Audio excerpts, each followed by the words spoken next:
अस्सलाम वालेकुम। 9th class biology chapter number 2। आज हम बायोडाइवर्सिटी को डिस्कस करेंगे। हमारे प्लांट जो है, हमारा प्लेनेट हमारा घर है, जिसमें बहुत सारी ऑर्गेनिजम्स पाए जाते हैं, छोटे छोटे कीड़े मकोड़े, जो आपकी हेल्थ को के लिए जरूरी भी है। दुनिया को बैलेंस रखा हुआ है, ठीक है। वो हमें खुराक देते हैं, मेडिसिन देते हैं, हवा को साफ करते हैं, सारी चीजें। Biodiversity mean the variety of organism in a particular area. एक खास एरिया में बहुत मुख्तलिफ किस्म के जानदारों का पाना। Biodiversity of an area is measured. आप कैसे मेजर कर सकते हो कि कितनी तरह की वहाँ की मखलूक पाई जाती है? उन्होंने कहा कंसिडर द नंबर, कि वहाँ पे कितने किस्म की वहाँ पे मखलूक पाई जाती है और कितनी उनकी इकसाम में तब्दीलियां हैं। बियोलॉजिस्ट ने ये डिस्कवर किया और क्लासिफाई किया कि तकरीबन 2 मिलियन किस्म के जानदार पाए जाते हैं।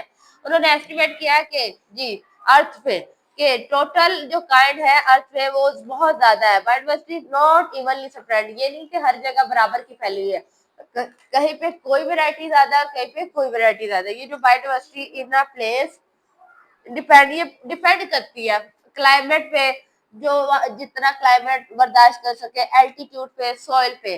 ट्रॉपिकल रीजन जो है मोर बायोडाइवर्सिटी देन पोलर रीजन। उन्होंने कहा पोलर ठंडे इलाकों से ज्यादा ये गर्म इलाकों में ज्यादा मखलूकात बायोडाइवर्सिटी पाई जाती है।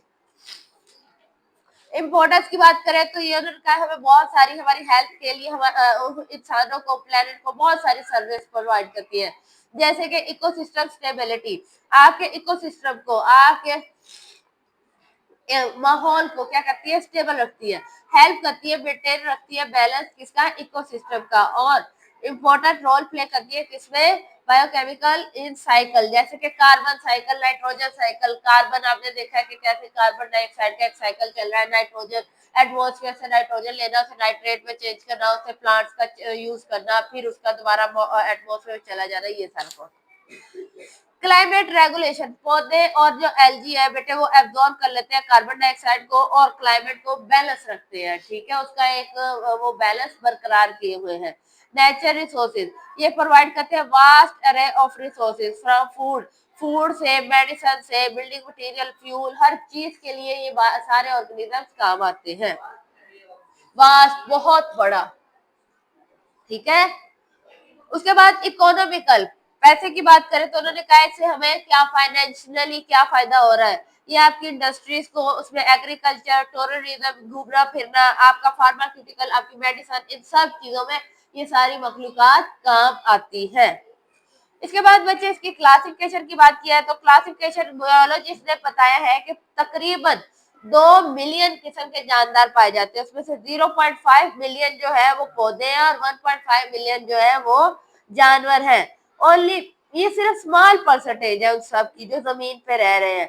हर साल बियोलॉजिस्ट जो है एक नई मखलूक निकाल देते हैं, ऐसी ऑर्गेनिजम्स की एक नई से नई मखलूक निकल रही है और ज्यादा बेटर स्टडी हो रहा है, इनको और ज्यादा कलेक्ट। हाँ जी, चीजें कुछ बहुत सारी पहले से पाई जाती है लेकिन हम उसे बाद में डिस्कवर करते हैं, हमारी नजरों के सामने वो बाद में आती है, ये हमें बाद में शो होती है, ठीक है, वक्त के साथ साथ। क्लासिफिकेशन एक ऐसा प्रोसेस है बेटे जिसमें आप जानदारों को बांट देते हो ग्रुप और सब ग्रुप में, उनकी सिमिलरिटीज, उनकी खसूसियात और उनमें जो क्या कहते हैं चीजें मुनफरिद है, अलग है इन बेसिस पे। एम और प्रिंसिपल, क्या मकसद है इसका? टू डिटरमाइन सिमिलरिटीज को, जो उनके दरमियान में चीजें जो एक जैसी पाई जाती है उससे, और जो चीजें उनके दरमियान में मुख्तलिफ है उसको अलग करना, उसकी बेस पे उन्हें अलग करना। और एवोल्यूशनरी रिलेशनशिप, उनके दरमियान में क्या ताल्लुक है, हर एक जानदार किसी ना किसी जानदार से किसी ना किसी तरह लिंक होता है। जैसे हम माइक्रोब से, प्लांट से, जानवरों से, हम सबका कोई ना कोई एक रिलेशन है, किसी ना किसी वे से हम उनसे लिंक होते हैं। वो बियोलॉजिस्ट जो है बेटे उन्होंने ऑर्गेनिज्म को डिवाइड किया हुआ ग्रुप और सब ग्रुप में, उनकी सिमिलरिटी और उनके फिजिकल करेक्टर्स में, फिजिकल जो खसूसियात उनकी नजर आती है। जैसे इंसानों को कर दिया कि इनकी आईज है, इनमें ये करेक्टर है, इंसान है एक में। फिर जानवर वो जो छुपाए होते हैं 4 टांगों वाले, उन्हें अलग कर दिया। वो जो उड़ सकते हैं उन्हें अलग क्लास में कर दिया गया। वो जो रेंगते हैं उन्हें अलग, जो पौधे हैं उन्हें अलग। तो ऐसे कीड़े मकोड़े, एलजी, हर चीज को उन्होंने अलग अलग क्लासेस में डिवाइड किया। इन रिसेंट टाइम उन्होंने कहा है दे आल्सो, आजकल तो वो जेनेटिक हेल्प ले रहे हैं, मतलब डीएनए की बेसिस पे उन्हें अलग कर रहे हैं और जेनेटिक सिमिलरिटी और डिफरेंसेस ढूंढ रहे हैं और फिर वो इस इंफॉर्मेशन को इस्तेमाल करते हैं उनकी सिमिलरिटीज और डिफरेंस और उनके स्ट्रक्चर और फंक्शन को देखने के लिए। इसके बाद जो इसके फायदे क्या है क्लासिफिकेशन के, वो यही है कि आपको पता चल जाता है, क्लासिफिकेशन आपको अलाउ कर देती है, आप आसानी से करेक्टर्स और रिलेशनशिप के बेस पे आसानी से उसे पहचान लेते हैं।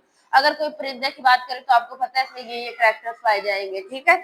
उनके ये आपको हेल्प करता है वास्ट डिवर्सिटी, मतलब जमीन पे जितनी भी जानदारों की वैरायटीज फैली हुई है बहुत ज्यादा, उनको समझने में और क्लासिफिकेशन से आपको पढ़ने में आसानी हो जाती है, उनमें फर्क करने में, उनको आपस में कंपेयर करने में आसानी होती है। इसके अलावा इनके अंदर का जो ऑर्गेनिज्म का रिलेशनशिप है वो पता चल जाता है बेटे, और ऐसे नई नई किस्म की जो मखलूकात निकल रही है वो और उनका रिलेशनशिप समझने में हेल्प होती है। और इसके अलावा जो 5 पॉइंट है बेटे, इससे कॉमन लैंग्वेज बियोलॉजिस्ट की जितने भी दुनिया में यूज की जाती है वो इफेक्टिव हो रही है, मतलब कि उससे अनेबल इफेक्टिव कम्युनिकेशन, कम्युनिकेशन आपस में साइंटिस्ट जो है अच्छे वे से कर रहे हैं और उन्हें समझ आ गया कि हमने किसको डिस्कस करना है और किस क्लास की तरफ जाना है, कैसे करना है। आज के लिए इतना काफी है, कल हम फिर इसके टेक्सोनोमिकल रैंक पढ़ेंगे। शुक्रिया, अल्लाह हाफिज़।